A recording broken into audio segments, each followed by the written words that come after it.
Alors bonjour à tous. Comme Philippe vient de nous le rappeler, on vient de terminer le dernier discours de Jésus dans l'évangile de Matthieu.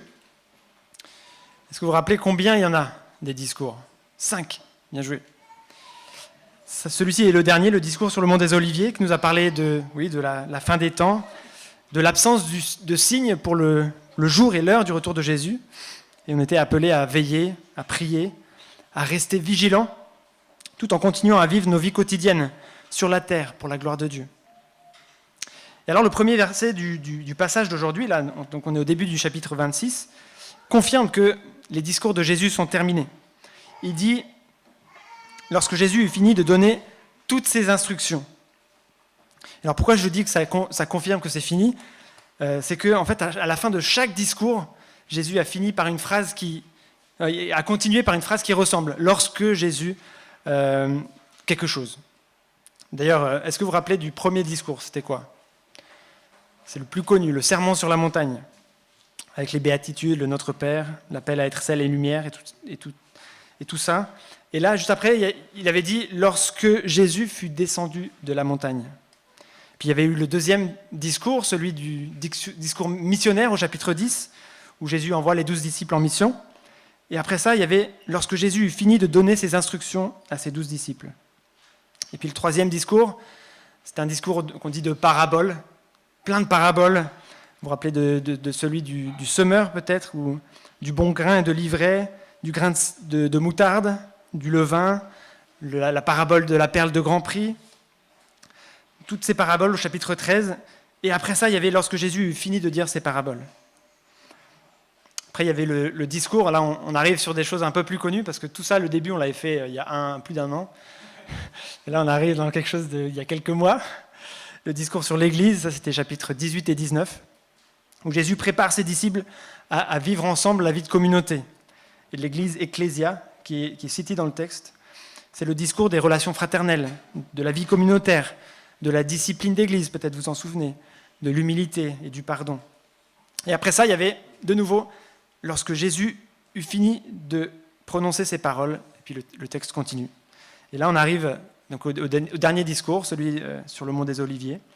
Et là, il termine avec « lorsque Jésus eut fini de donner toutes ses instructions ». Donc il y a le « tout » qui se rajoute par rapport à tous les autres et qui nous confirme que c'est bien la fin des instructions.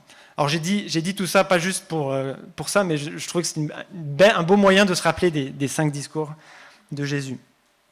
Et donc c'est la fin de la période d'enseignement de Jésus, de la proclamation de la bonne nouvelle et des guérisons. Vous vous rappelez peut-être au chapitre 4, on avait eu un verset qui résumait le ministère de Jésus pendant ces 3 ans. C'était, verset 23, « Jésus parcourait toute la Galilée. Il enseignait dans les synagogues, proclamait la bonne nouvelle du royaume et guérissait toute maladie et toute infirmité parmi le peuple. » Et donc cette période est finie. Maintenant, Jésus s'apprête à se livrer aux mains des hommes, selon le plan de Dieu, établi dès avant la fondation du monde. Et donc vous allez me dire, mais oui, ok, c'est le plan de Dieu, mais c'est pas aussi les chefs religieux qui l'arrêtent, et Judas qui le trahit, et toute la nation d'Israël, en fait, qui le condamne et qui le crucifie. Comment réconcilier les deux ? Est-ce que c'est le plan des hommes qui s'accomplit, ou est-ce que c'est le plan de Dieu ? Alors vous avez déjà la réponse dans vos têtes, c'est les deux. Mais on va voir ça dans la première partie du texte d'aujourd'hui, les 5 premiers versets du chapitre 26, dans lesquels le plan des hommes se superpose au plan de Dieu. Jésus annonce sa mort et sa crucifixion, et dans le même temps, les chefs religieux de l'époque complotent pour organiser son arrestation et sa mort. Et ensuite, une fois qu'on aurait vu ces 5 premiers versets, on verra 2 autres parties dans notre étude, 2 récits qui s'opposent.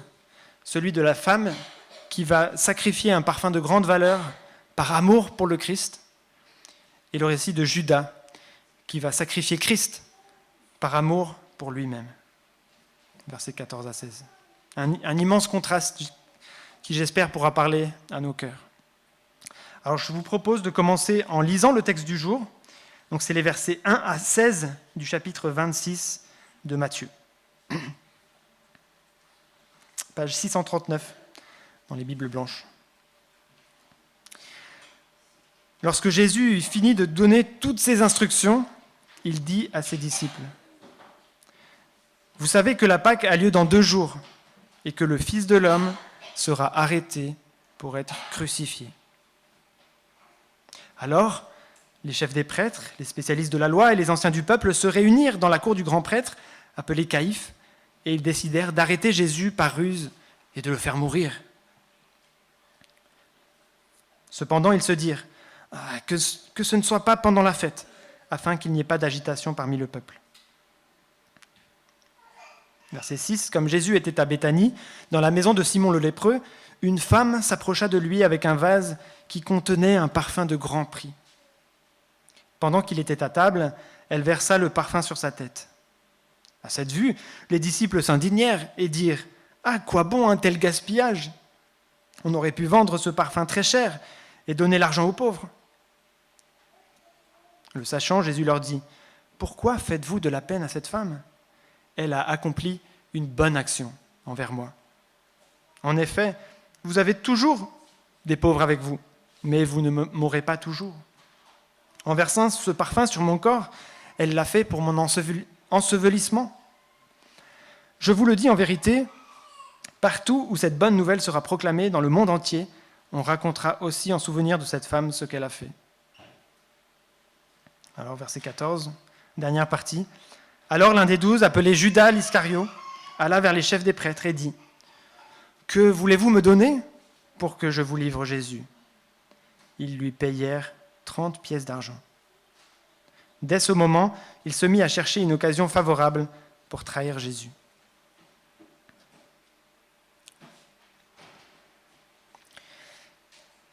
Alors, première partie, quand le plan des hommes se superpose au plan de Dieu, versets 1 à 5. Jésus vient donc de clore ces 5 grands discours. Il a fini de parler, il va maintenant agir. Il a enseigné la justice, la mission, le royaume, la vie de l'Église et la fin des temps.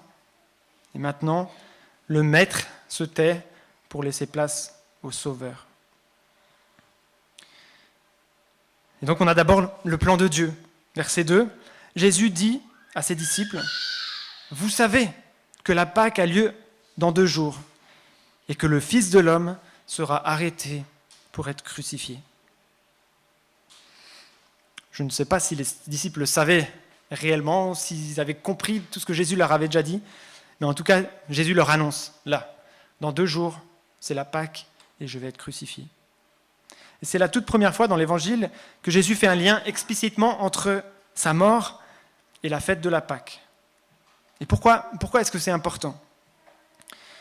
Pour comprendre, il faut se souvenir qu'est-ce que c'est la Pâque pour un juif de l'époque.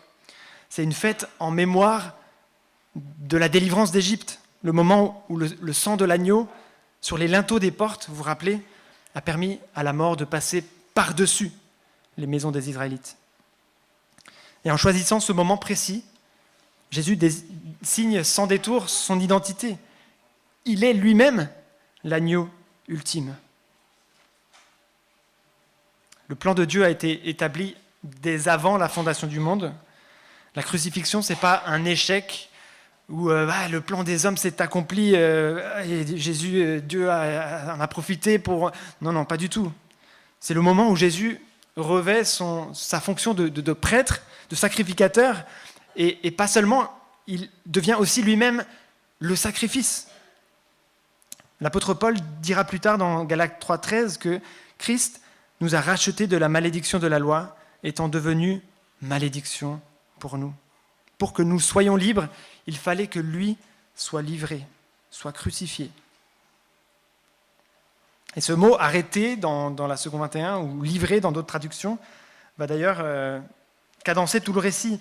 Il va être livré par Judas, livré par les chefs religieux, livré par Pilate, jusqu'à être livré à la mort.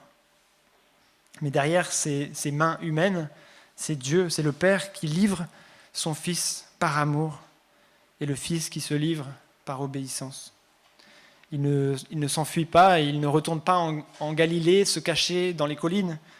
Il reste à Jérusalem, il est le bon berger qui donne sa vie pour ses brebis. Alors Jésus dit, la Pâque aura lieu dans 2 jours.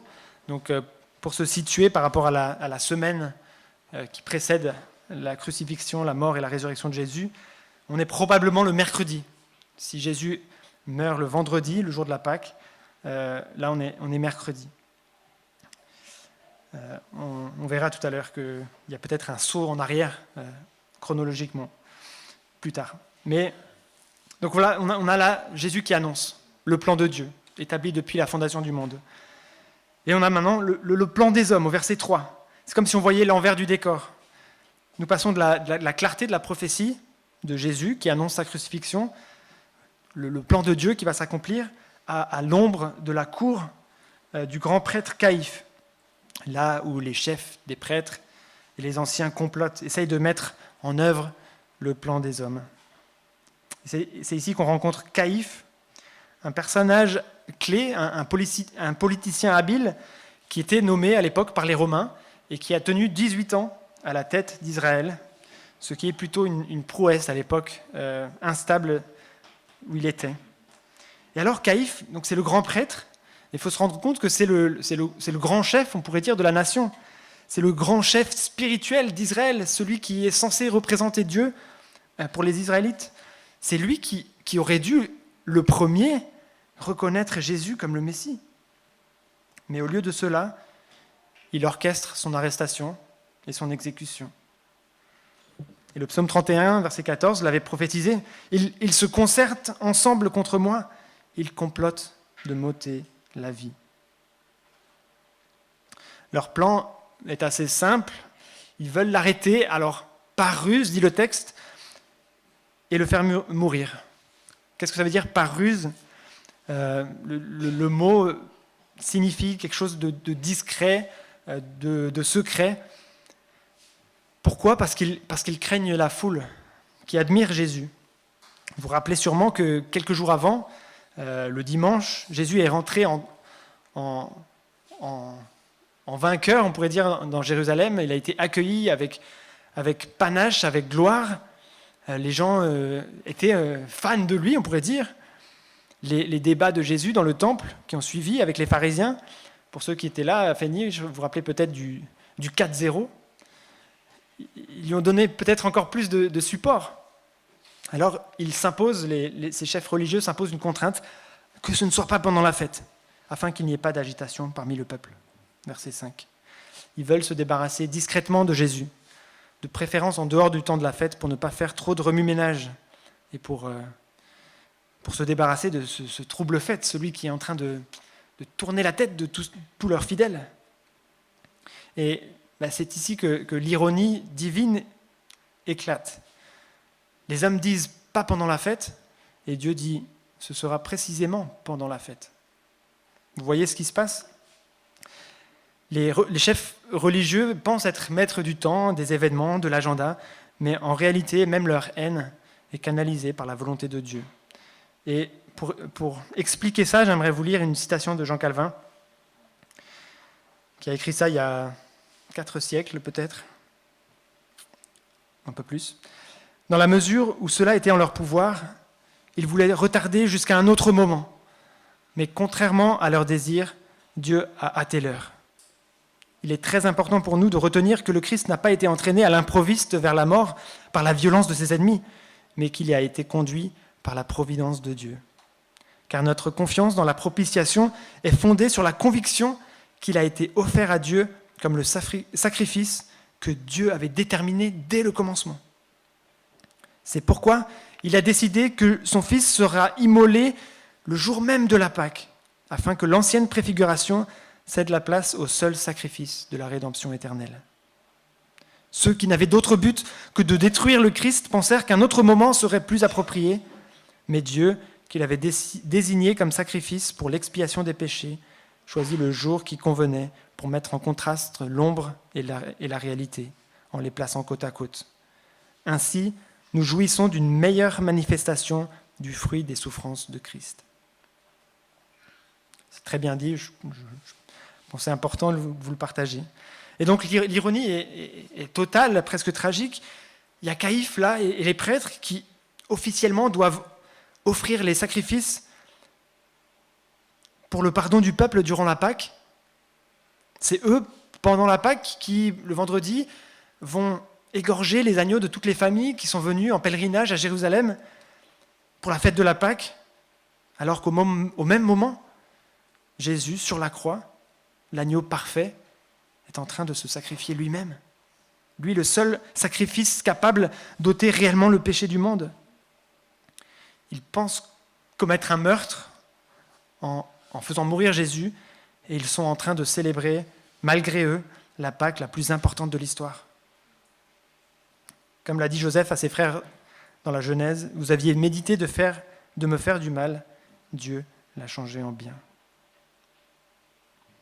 Alors ne nous trompons pas, le fait que Dieu utilise ce mal pour notre salut n'enlève rien à la culpabilité des hommes. Les chefs sont responsables de leur ruse. Judas est responsable de sa trahison, et si nous sommes honnêtes, nous devons nous inclure dans ce cercle. Si Jésus doit être l'agneau de la Pâque, c'est parce que nos péchés réclamaient un tel sacrifice. C'est à cause de notre orgueil, notre indifférence, notre rébellion pour vivre loin de Dieu qui ont cloué Christ à la croix. Le plan des hommes ne fait que se superposer au plan de Dieu pour sauver les hommes de leurs propres péchés. Et M. Ryle disait, « Nous devons voir dans la mort du Christ non seulement le complot des Juifs, mais le conseil éternel de Dieu. » Alors aujourd'hui, alors que nous voyons ce contraste entre la majesté souveraine de Jésus qui annonce sa mort et qui va mourir, et la bassesse des chefs qui complotent dans l'ombre, c'est quoi notre réaction ? Est-ce que nous sommes comme ces chefs qui essayent de contrôler notre vie, d'écarter ce qui nous dérange en Jésus ? Ou est-ce qu'on accepte de s'incliner devant ce roi qui se livre pour nous ? Le plan de Dieu s'accomplit. Et alors la question est, de quel côté de l'histoire sommes-nous ?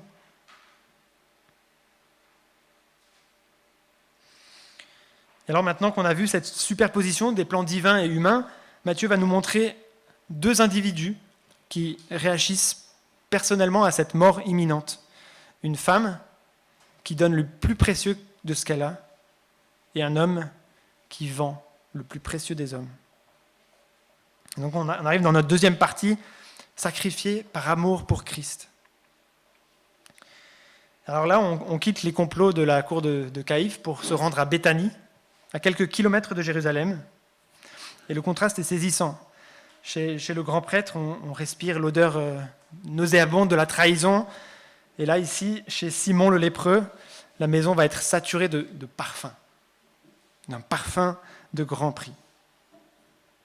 Alors, certains d'entre vous pourraient être troublés, comme je l'ai été, si vous lisez ce récit dans les autres évangiles.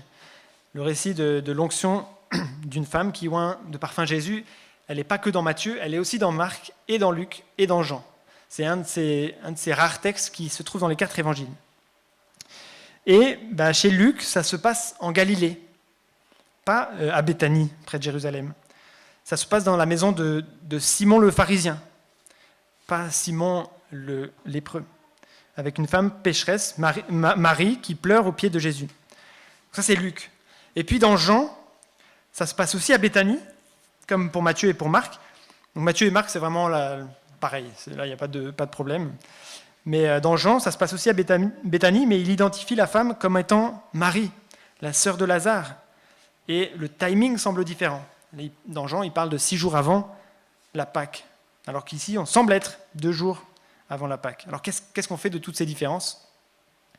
Soit on considère que ce sont des événements différents, soit on dit c'est tout un événement et il faut arriver à tout harmoniser, soit on dit que c'est 2 événements. Il y en a 2 qui s'harmonisent bien et puis le troisième pas du tout. Et la plupart des commentateurs s'accordent pour dire qu'il y a probablement 2 événements, ceux dont je n'avais pas conscience, mais deux événements distincts. Celui de Luc, au début du ministère de Jésus en Galilée, et celui que Matthieu, Marc et Jean rapportent, qui serait le même. Mais du coup, cette femme anonyme dans Matthieu serait Marie, sœur de Lazare, d'après ce que nous dit Jean. Et Jean dit, 6 jours avant la Pâque, Jésus arriva à Béthanie, où était Lazare qu'il avait ressuscité. Et ensuite, il enchaîne avec le récit de cette histoire. Et alors, si on va dans cette direction, et je pense que c'est la bonne, on est bien obligé d'accepter que cet événement se passe quelques jours avant ce qu'on vient de lire. Quelques jours avant ces 5 premiers versets, où Jésus parle dans 2 jours, c'est la Pâque. Parce que Jean précise 6 jours avant la Pâque. Alors pourquoi Matthieu choisirait-il de le placer ici, ce texte, en Matthieu 26, versets 6 à 13, alors qu'on vient de lire dans les premiers versets de Jésus qui annonce sa crucifixion dans 2 jours? Et il me semble que pour Matthieu, il y a des considérations plus importantes que la chronologie. Pour nous, ça semble assez inconcevable de raconter quelque chose pas dans l'ordre chronologique et de ne pas le dire. C'est un peu dans notre culture, les choses sont chronologiques, on les raconte chronologiquement, et si jamais on fait un retour en arrière, on va quand même le préciser. Mais à l'époque, ça se faisait beaucoup plus que l'ordre thématique ou théologique prime sur l'ordre chronologique, strictement.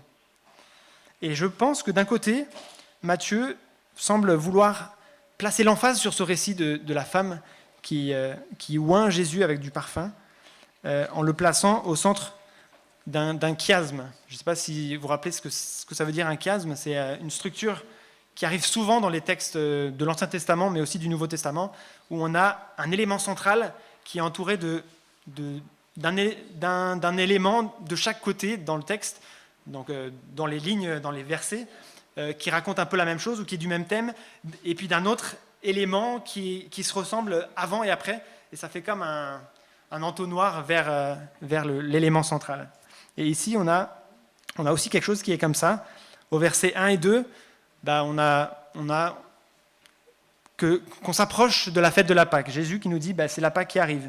Et au verset 17 à 19, on rappelle aussi quelque chose comme ça. Le premier jour des pains sans levain, les disciples s'adressèrent à Jésus pour lui dire « Où veux-tu que nous préparions le repas de la Pâque ?» Il répondit « Allez à la ville. » Donc voilà, on a ces éléments extérieurs. Et ensuite, entre les deux, on a le complot contre Jésus. Donc le complot qu'on vient de voir des chefs là dans la cour de Caïphe. Et puis après, le texte qu'on va étudier à la fin de cette prédication, les versets 14 à 16, où c'est Judas qui complote contre Jésus. Donc on a le complot contre Jésus, et puis au centre, ce texte qu'on étudie maintenant, où Jésus est oint par une femme. Alors on peut penser, voilà, Matthieu l'a mis là aussi pour cette structure, pour le montrer que c'est important.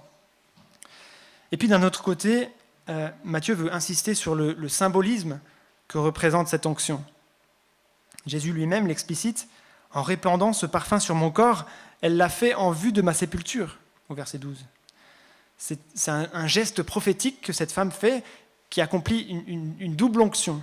Une onction royale, où elle verse comme de l'huile, là c'est du parfum sur la tête, comme pour les rois d'Israël, comme pour le texte dans David, par exemple, quand il se fait oindre roi. Et puis une autre onction funéraire, préparant le corps pour la mort. Et donc les femmes n'auront pas le temps d'embaumer correctement Jésus après la crucifixion. Et donc cette disciple anonyme, cette femme, accomplit donc pour le vivant ce qui était destiné aux morts. Et en plaçant ce récit ici, plutôt qu'à sa place chronologique, Matthieu nous force à lire tout le récit de la Passion à travers ce prisme. Jésus a déjà été oint comme roi et préparé pour sa sépulture. Et donc il fallait qu'il ait déjà introduit le fait que Jésus va être crucifié le jour de la Pâque. Et peut-être la dernière chose que Matthieu veut faire ici, ce qu'on va voir maintenant, c'est ce contraste brutal entre, d'un côté, une disciple anonyme prête à sacrifier une fortune, 300 deniers d'après Jean, près d'une année de salaire, par amour pour Jésus, dans un acte de générosité extravagante, et puis de l'autre, un disciple officiel, Judas, un faux disciple, nous on se rencontre, l'un des 12, prêt à sacrifier Jésus pour un petit prix, pour 30 pièces d'argent, qui était environ 4 mois de salaire, soit moins que la valeur du parfum. Et donc peut-être, voilà, c'est tous ces éléments qui amènent Matthieu à placer les différents textes dans cet ordre-là. Alors relisons le texte, versets 6 à 13. « Comme Jésus était à Béthanie, dans la maison de Simon le lépreux, une femme s'approcha de lui avec un vase qui contenait un parfum de grande valeur. Pendant qu'il était à table, elle versa le parfum sur sa tête. À cette vue, les disciples s'indignèrent et dirent « À quoi bon un tel gaspillage ? On aurait pu vendre ce parfum très cher et donnez l'argent aux pauvres. Le sachant, Jésus leur dit, « Pourquoi faites-vous de la peine à cette femme ? Elle a accompli une bonne action envers moi. En effet, vous avez toujours les pauvres avec vous, mais vous ne mourrez pas toujours. En versant ce parfum sur mon corps, elle l'a fait pour mon ensevelissement. Je vous le dis en vérité, partout où cette bonne nouvelle sera proclamée, dans le monde entier, on racontera aussi en souvenir de cette femme ce qu'elle a fait. » Donc voilà le texte central. Et donc nous entrons dans la scène au verset 7. Une femme s'approche de Jésus avec un flacon d'albâtre, dit un autre texte dans Jean, il me semble. Jean nous précise que c'était du nard pur. Donc c'est un parfum importé de très loin, d'une très grande valeur. On a dit que c'était environ 300 deniers. C'est Marc et Jean qui nous disent ça. 300 jours de travail. On estimait un denier à un jour de travail. Pour nous aujourd'hui, si on dit qu'on gagne le SMIC, c'est un parfum qui coûte environ entre 15 000 et 20 000 euros, versé sur la tête et sur les pieds de Jésus. Et elle ne verse pas juste quelques gouttes de ce parfum précieux. Elle brise le vase, elle répand tout. C'est un acte d'onction royale. Dans l'Ancien Testament, on oignait les rois, les prophètes et les sacrificateurs. Et en versant ce parfum sur sa tête, on pourrait dire qu'elle confesse, sans le dire avec des mots, que Jésus est le Messie. Le Messie, c'est loin de Dieu. C'est comme on l'a lu tout à l'heure dans le psaume 45. Joanne nous l'a lu. C'est pourquoi, ô Dieu, ton Dieu t'a oint d'une huile de joie par privilège sur tes collègues. Et c'est une prophétie probablement de ce moment-là où Jésus est oint. Ce verset dans le psaume 45 est très, très fort, je trouve, parce qu'il est dit, c'est pourquoi, ô Dieu, là on parle de Dieu, ton Dieu, donc le Dieu de Dieu, t'a oint d'une huile de joie. Et donc, ô Dieu, ça désigne pour moi Jésus. Jésus, ton Dieu t'a oint, ton Père, on pourrait dire, t'a oint d'une huile de joie par privilège sur tes collègues. Et donc cette femme réalise aussi ce que le psaume 23 chante, « Tu oins d'huile ma tête ». Les enfants, si vous vous rappelez du psaume 23. Elle donne ce qu'elle a de plus précieux parce qu'elle a compris que celui qui est devant elle a une valeur infinie. Mais, au verset 8, la beauté du geste est brisée par un murmure. Et ce ne sont pas les pharisiens qui protestent, ce sont les disciples. À quoi bon un tel gaspillage ? Pour eux, c'est une perte. Ils font des mathématiques, là où elle fait de la théologie. Judas, nous dit l'évangile de Jean, mène la charge sous couvert de charité. Oh, on aurait pu donner cet argent aux pauvres. Quelle hypocrisie ! Surtout de la part de Judas qui, Jean nous le révèle, gardait une partie de ce qui était déposé dans leur bourse commune, comme c'était lui le responsable.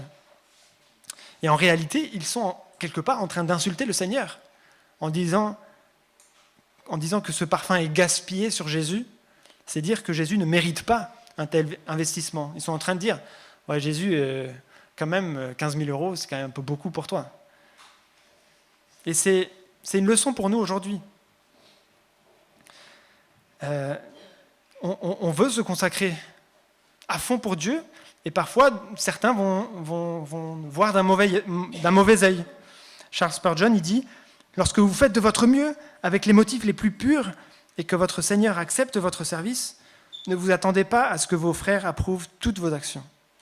Si vous le faites, vous serez grandement déçus. » Et c'est vrai, parfois, votre zèle, notre zèle pour Dieu sera critiqué par ceux-là même qui devraient nous encourager. Et cette femme, que Jean nomme Marie, nous enseigne à chercher l'approbation de Dieu avant celle des hommes. Et alors Jésus prend la défense de cette femme. Pourquoi lui causez-vous du trouble ? Verset 10. Il qualifie son acte de bonne action. Alors Jésus, bien sûr, ne nous demande pas d'oublier les pauvres. Ce n'est pas ça que le texte dit. Il cite ici le Deutéronome, chapitre 15, verset 11, qui dit qu'il y aura toujours des pauvres dans le pays. Il souligne simplement l'urgence et le caractère unique du moment. C'est la dernière fois qu'on peut l'honorer ainsi. Et puis, il prononce des paroles un peu mystérieuses. Il dit, elle l'a fait pour mon ensevelissement, verset 12. Donc, comme je disais tout à l'heure, à l'époque, on embaumait les corps pour atténuer l'odeur de la décomposition pour que ça ne sente pas mauvais trop vite. Mais un criminel condamné à mort sur la croix n'avait pas le droit à l'embaumement. Et en oignant Jésus maintenant, cette femme anticipe sa mort. Elle est, on pourrait dire, la seule à avoir vraiment écouté quand Jésus disait qu'il allait mourir. Et elle déclare que la mort de Christ est parfaite et précieuse. Et là, c'est R.T. France, qu'on aime bien lire avec Philippe, qui dit « La dévotion extravagante de cette femme contrebalance l'horreur honteuse de la crucifixion. C'est une affirmation de la valeur de sa mort du point de vue de la foi. » Et alors, Jésus conclut avec une promesse extraordinaire. Partout où l'évangile sera prêché, on racontera son geste. Pourquoi ? Parce que son acte est l'évangile en action. L'évangile, c'est l'histoire d'un Dieu qui gaspille, entre guillemets, son propre Fils par amour pour nous. La réponse appropriée à cet amour extravagant de Dieu pour nous n'est pas un calcul prudent, mais un don total. Et je pense que cette histoire nous remet un peu en question. Comment, déjà, d'un côté, comment agissons-nous envers ceux qui montrent du zèle, parfois extravagant pour le Seigneur ? Bien sûr, nous sommes appelés à avoir du discernement, mais est-ce que nous voyons Jésus et son sacrifice à sa juste valeur ? Est-ce que nous avons compris, comme cette femme, que rien de ce qu'on peut offrir à Jésus n'est exagéré ? Et que par conséquent, nous devrions lui offrir nos vies tout entières, sans rien retenir. Alors, si ce n'est pas encore clair pour nous, ou si c'est peut-être dur pour nous à mettre cela en pratique, prions pour que Dieu nous éclaire, nous montre sa juste valeur et nous aide à nous consacrer entièrement à lui.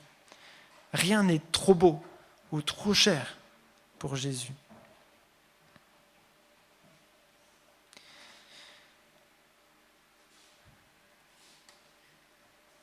Et donc cette femme a sacrifié son bien le plus précieux par amour pour Christ.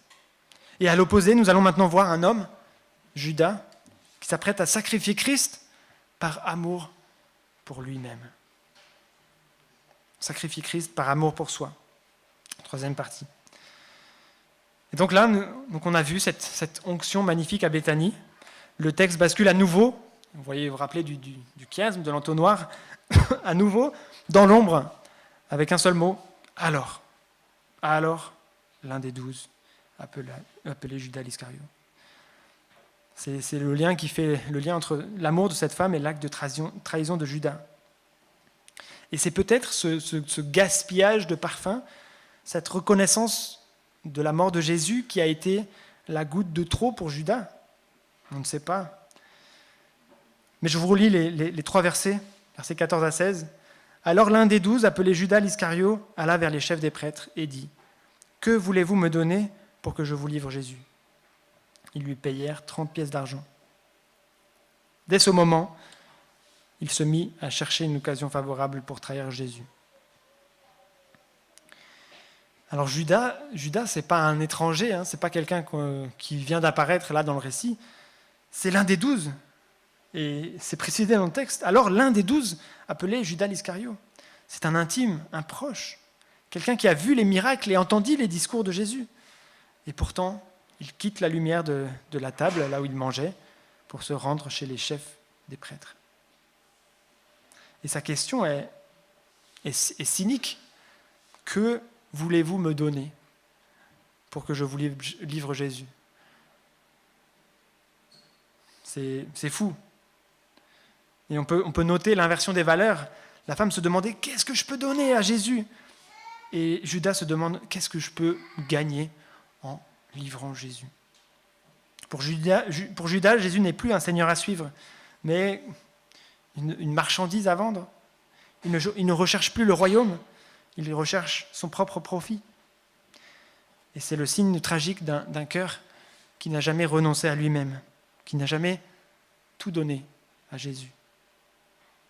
Alors les chefs lui pesèrent 30 pièces d'argent. Comme Zacharie l'avait prophétisé d'ailleurs, dans Zacharie 11, verset 12. Je leur dis, si vous le trouvez bon, donnez-moi mon salaire, sinon ne le donnez pas. Et ils pesèrent pour mon salaire 30 cycles d'argent. L'Éternel me dit, jette-le au potier, ce prix magnifique auquel ils m'ont estimé. Et je pris les 30 cycles d'argent et je les jetai dans la maison de l'Éternel pour le potier. C'est fou que ça a été prédit aussi précisément. Et 30 cycles d'argent, ce n'est pas une somme colossale. Si le parfum de Marie valait 300 deniers, une année de salaire, ces 30 cycles d'argent ne représentent qu'environ 4 mois de salaire. Et j'ai noté dans un commentaire, selon l'Exode 31-32, c'était aussi 30 cycles d'argent, le prix légal pour le dédommagement d'un esclave tué par accident. Vous pouvez lire ça dans Exode 21, verset 32. C'est encore une ironie tragique. Les chefs religieux estiment la vie du Fils de Dieu au prix d'un simple serviteur. Et Matthew Paul dit « Ce prix avait été fixé par le décret du ciel, qui avait déterminé un tel degré d'humiliation de notre Seigneur, à savoir que, puisqu'il avait pris la forme d'un serviteur, sa vie devait être évaluée au prix de la vie d'un simple serviteur. » Alors ici encore, la méchanceté humaine, la cupidité de Judas et le mépris des prêtres s'alignent, sans le savoir, sur le plan de Dieu, le plan d'abaissement que Dieu avait prévu pour notre rachat. Alors pourquoi Judas a-t-il fait cela ? On cite souvent l'avarice, mais il me semble que c'est sûrement plus profond. J'ai du mal à imaginer Judas vivre 3 ans avec Jésus, ce n'était pas forcément si facile. Vous voyez, peut-être qu'il prenait quelque chose un peu dans la bourse, mais il y avait sûrement quelque chose de plus profond que juste gagner ces 30 cycles d'argent. Je pense qu'on peut dire que Judas aimait son propre projet plus que celui de Dieu. Il avait sans doute voulu un Messie politique, un roi qui apporterait la gloire immédiate ou la délivrance des Romains. Et quand il comprend que Jésus se dirige vers la tombe, il décide de juste, comme on pourrait dire au poker, sauver sa mise et se retirer. Et Pascal Denot, que j'ai écouté à ce sujet, le rappelle, le signe du salut, c'est le renoncement à soi-même. Un chrétien n'est pas parfait, mais il se distingue par la direction de son cœur. Judas, lui, sacrifie Christ par amour pour soi. Il cherche l'occasion favorable, verset 16, pour le livrer. Le traître ne fuit pas la présence de Jésus, il reste avec lui, attendant le moment où son acte lui coûtera le moins et lui rapportera le plus. Et alors nous, est-ce que nous sommes centrés sur nous-mêmes, comme Judas ? Est-ce qu'on aime nos propres projets plus que Dieu ? Est-ce que l'argent, est-ce que les possessions matérielles, est-ce que peut-être la paix ou la sécurité prennent une place trop importante dans notre vie, au point qu'on soit prêt à sacrifier Jésus ?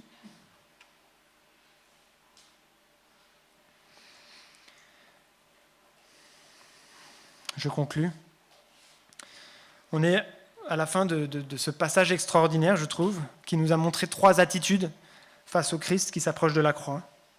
D'un côté, on a les chefs religieux qui complotent dans l'ombre, qui pensent maîtriser le timing, contrôler l'agenda, mais leur ruse ne fait qu'accomplir le plan de Dieu. Quelle ironie, ceux qui devaient offrir les agneaux de la Pâque sont en train de sacrifier l'agneau parfait, sans même le comprendre. Leur calcul politique devient l'instrument du salut du monde. Et puis au centre de notre texte, on a une femme anonyme dans Matthieu. Elle brise un vase d'albâtre et répand sur Jésus un trésor d'une année de salaire. Les disciples crient au gaspillage, mais Jésus appelle cela une bonne œuvre. Pourquoi ? Parce qu'elle a compris ce que les 12 n'ont pas encore saisi. Jésus va mourir. Son geste extravagant n'est pas une perte, c'est une confession de foi. Elle déclare que le Christ vaut tout. Elle anticipe l'embaumement que les femmes ne pourront pas faire après la crucifixion. Et Jésus promet que son histoire traversera les siècles. 2000 ans plus tard, on en parle encore.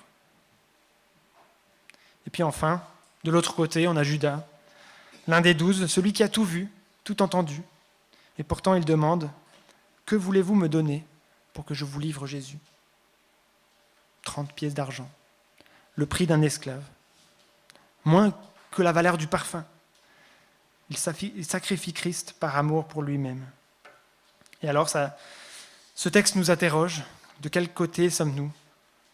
Sommes-nous comme cette femme, prêts à gaspiller, entre guillemets, notre vie, notre temps, nos ressources pour celui qui a tout donné pour nous ? Ou est-ce que nous sommes comme Judas, calculant ce que Christ peut nous rapporter, gardant toujours une porte de sortie ? On a besoin d'apprendre à faire confiance à Dieu, une confiance totale. Le parfum de Marie embaumait toute la maison. Notre adoration devrait embaumer le monde. Jésus vaut tout.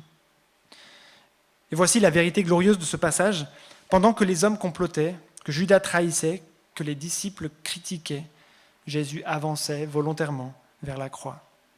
Il savait tout, il avait tout vu venir, il y est allé quand même. Et donc la question n'est plus qu'est-ce que je peux tirer de Jésus, mais qu'est-ce que je peux donner à celui qui a tout donné. Que le parfum de notre reconnaissance monte vers lui comme un sacrifice qui lui soit agréable. Amen.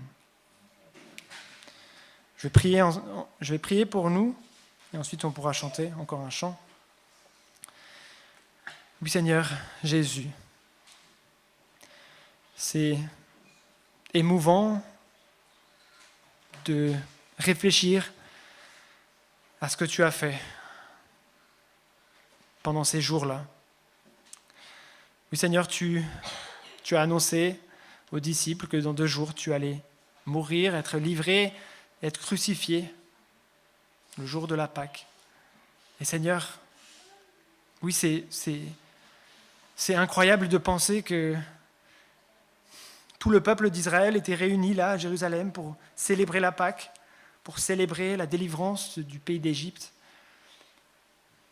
la délivrance du Pharaon, la délivrance quelque part du péché. Et en même temps, ils t'ont crucifié. Toi qui étais venu les sauver. Mais Seigneur, c'était ton plan. C'était comme ça que tu voulais nous sauver. Et alors c'est toi qui es mort ce jour-là, le jour de la Pâque, pour nos péchés. À la croix. Oui Seigneur, tu es venu sur la terre pour cela. Tu as enseigné, tu as annoncé la bonne nouvelle, mais ultimement tu es venu pour mourir à la croix, pour nos péchés, et pour ressusciter le 3e jour. Seigneur, quel privilège d'étudier ces textes, et on n'a pas fini, on a encore 2 beaux chapitres et demi à étudier dans Matthieu. Et Seigneur, je te prie que nous puissions comprendre au plus profond de nous-mêmes la valeur de ce que tu as fait et ta valeur à toi dans nos vies. Seigneur, tu as tout donné pour nous. Aide-nous à nous en rendre compte et à, en retour, tout te donner. Seigneur, on ne veut pas retenir une partie de ce qu'on a pour notre propre épanouissement personnel. Seigneur, on veut tout te donner et on sait que tu vas prendre soin de nous. On sait qu'on peut te faire confiance, que tu vas tout diriger pour nous. Pas forcément qu'on aura une vie facile ou une vie exempte d'épreuves, mais que nous allons être heureux de pouvoir t'appartenir et de souffrir parfois pour toi.